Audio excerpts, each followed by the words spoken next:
네, 저는 경남 도민일보 자치행정부 우기화라고 합니다.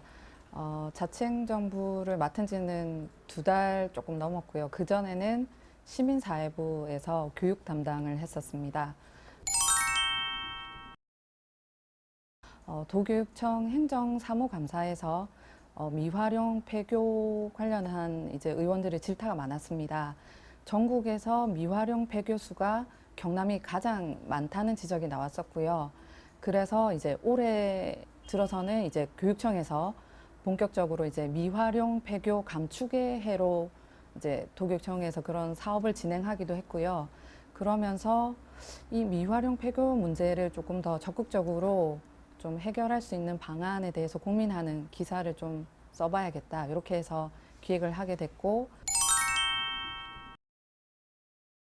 지금 8회 보도를 한 것 중에서 이제 경남 지역도 포함이 돼 있고 타 지역도 포함이 돼 있는데, 경남 지역 같은 경우에 이제 아산 김해 지혜의 바다, 합천군 가야산 독서당 정글북 뮤지엄 남해를 주제를 했었고요. 이제 타 지역에서는 전북 고창에 있는 책마을 해리, 그리고 부산 간만창의 문화촌 놀이마루, 그리고 제주 예술곳 산양 갤러리 두모학, 경기도 파주에 있는 별난 독서 문화 체험장, 대전 해맑음 센터, 이렇게 8곳을 다 취재를 했었습니다. 직접 가서 취재를 했었고요.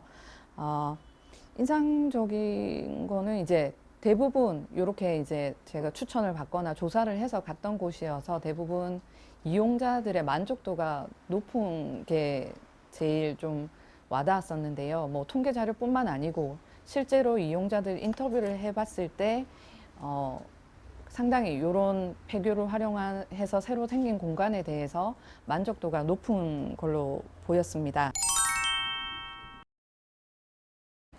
부산에 있는 놀이마루랑 그리고 대전에 있는 해맑음 센터, 이런 공간이 좀 생겼으면 좋겠다라는 생각이 들었거든요. 부산에 있는 놀이마루 같은 경우에는 이제 문화예술을 체험하는 그런 프로그램입니다. 그래서 이게 얼마나 인기가 많으냐면 이게 연간으로 이제 할 학교에 신청을 받는데 온라인으로 2, 3분 만에 연간 그 일정이 다 마감이 된다고 하더라고요. 그래서 제가 인터뷰를 했을 때 선생님도 만족도가 높고 학생도 만족도가 높아서 그리고 제가 봤을 때 다 즐기고 있는 걸로 보였거든요, 학생들이. 그다음에 대전 해맑음 센터 같은 경우에는 그 학교 폭력 피해자를 위한 기숙형 학교거든요. 피해자들 같은 경우에 가해자 때문에 학교를 좀 나가기가 좀 두렵고 트라우마 때문에 고통을 받아서 학교를 그만두는 경우가 많다고 하더라고요.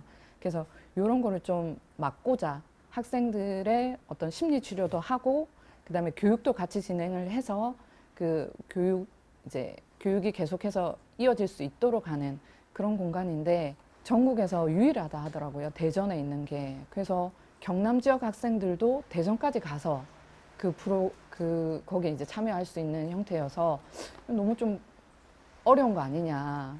실제로 치유받을 학생들이 참 많을 텐데, 그래서 이제 우리 지역에도 그런 공간이 좀 생겼으면 좋겠다. 교육감님께서 좀 적극 검토해달라. 그런 생각이 들었습니다. 학교가 뭐 교육청 재산이라고 하지만 교육청만의 공간이 아니다 보니까 이제 지역민들이 다 같이 초창기에 뭐 설립한 학교들도 많고 만들어가는 과정에서도 지역민들이 많이 참여를 하는데 이제 용도를 다한 폐교 같은 경우에도 지역민들이 다 같이 조금 우리 지역에는 지역 실정에 맞는 그런 폐교의 쓰임에 대해서 좀 고민을 해보고 지역마다 좀 특색 있는 그런 폐교 활용 사례가 나왔으면 좋겠는데요. 뭐 지역민 수익 사업 이런 것도 있지만 좀 더 이제 폐교이기에 가능한 어떤 교육적인 그런 공간으로 새롭게 태어났으면 좋겠다는 바람을 가지고 있습니다.